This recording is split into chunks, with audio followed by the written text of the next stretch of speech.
ఇక ఇవాల్టి స్టోరీలోకి వెళితే ఖైదీల ప్రాణం తీసిన పోలీసులకు మరణ శిక్ష. సౌతాన్కుళం లాకప్ డెత్ కేసులో మదురై కోర్టు సంచలన తీర్పు. చట్టాన్ని రక్షించాల్సిన చేతులే పక్షకులుగా మారిన వేళ న్యాయస్థానం కఠినమైన తీర్పుతో సరికొత్త హెచ్చరిక జారీ చేసింది.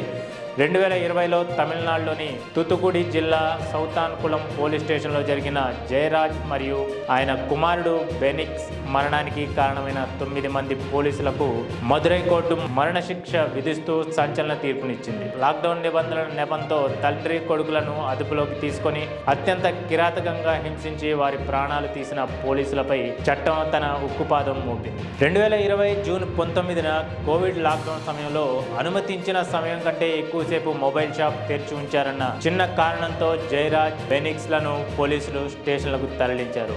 ఆ రాత్రంతా వారిని పోలీసులు క్రూరంగా హింసించినట్లు దర్యాప్తులో తేలింది. జూన్ 23న జ్యుడిషియల్ కస్టడీలో ఉండగానే కొన్ని గంటల వ్యవధిలో తండ్రి కొడుకులు ఇద్దరూ మరణించారు. పోలీస్ దెబ్బలకు తట్టుకోలేక వారు మృతి చెందారని కుటుంబ సభ్యులు ఆరోపించడంతో ఈ కేసును సిబిఐకి అప్పగించారు. సిబిఐ దర్యాప్తులో విస్తుపోయే నిజాలు వెలుగులోకి వచ్చాయి. పోలీసులు ఆ తండ్రి కొడుకులపై మోపిన అభియోగాలు పూర్తిగా అబద్ధమని తేలింది. ఈ కేసులో ఒక మహిళా కానిస్టేబుల్ ఇచ్చిన వాంగ్మూలం అత్యంత కీలకంగా మారింది. స్టేషన్లోని బల్లలు, లాఠీలపై రక్తపు మరకలు ఉన్నాయని, రాత్రంతా వారిపై దాడి జరిగిందని ఆమె ధైర్యంగా వెల్లడించింది. అంతేకాకుండా తాము చేసిన పాపం బయటపడకుండా ఉండేందుకు సీసీటీవీ ఫుటేజ్లను ప్రతిరోజు ఆటోమేటిక్గా డిలీట్ అయ్యేలా పోలీసులు సెట్ చేసినట్లు అధికారులు గుర్తించారు. పోలీసులు హింస వల్లే మరణం సంభవించిందని ఫోరెన్సిక్స్ నివేదికలు కూడా ధృవీకరించడంతో కోర్టు ఈ తీవ్రమైన శిక్షను ఖరారు చేసింది. ఇవాల్టి ప్రైమ్ టైం బులెట్ న్యూస్పై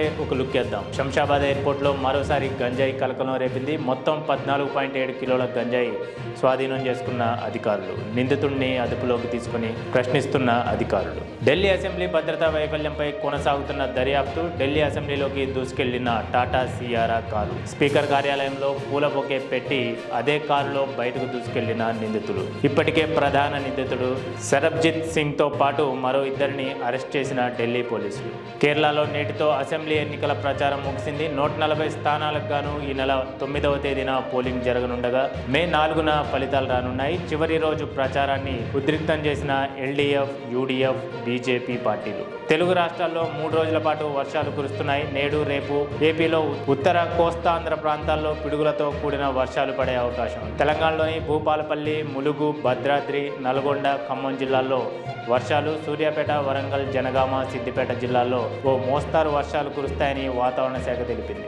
హార్మోజ్ను దాటిన మరో 2 భారత ఎల్పీజీ నౌకలు 46,000 టన్నులకు పైగా ఎల్పీజీతో కూడిన గ్రీన్ శాండీ నౌక నేడు భారత్కు చేరుకోగా మరో 15,000 టన్నుల ఎల్పీజీ గ్రీన్ ఆశా నౌక ఈ నెల 9న ఇండియాలో అడుగుపెట్టనుంది. హైదరాబాద్ ఆల్ ఇండియా రేడియోకు బాంబు బెదిరింపులు పంపిన దుండగులు, ఉద్యోగులను బయటకు పంపి తనిఖీలు చేసిన బాంబు స్క్వాడ్. కుకట్పల్లి జేఎన్టీయూకి సైతం బాంబు బెదిరింపులు మెయిల్ వచ్చినట్లు సమాచారం. వలస కూలీల కోసం 5 కిలోల గ్యాస్ సిలిండర్ల సరఫరా పెంచాలని కేంద్ర ప్రభుత్వం కీలక నిర్ణయం తీసుకుంది. ప్రతి రాష్ట్రంలో రోజువారీ కోటాను డబుల్ చేయాలని, రాష్ట్ర ప్రభుత్వాల ఆధీనంలో సిలిండర్ల పంపిణీ జరగాలని తెలిపింది. ఇది ఇవాల్టి ప్రైమ్ టైం బులెట్ న్యూస్ అలాగే story. This is Riyaz signing off.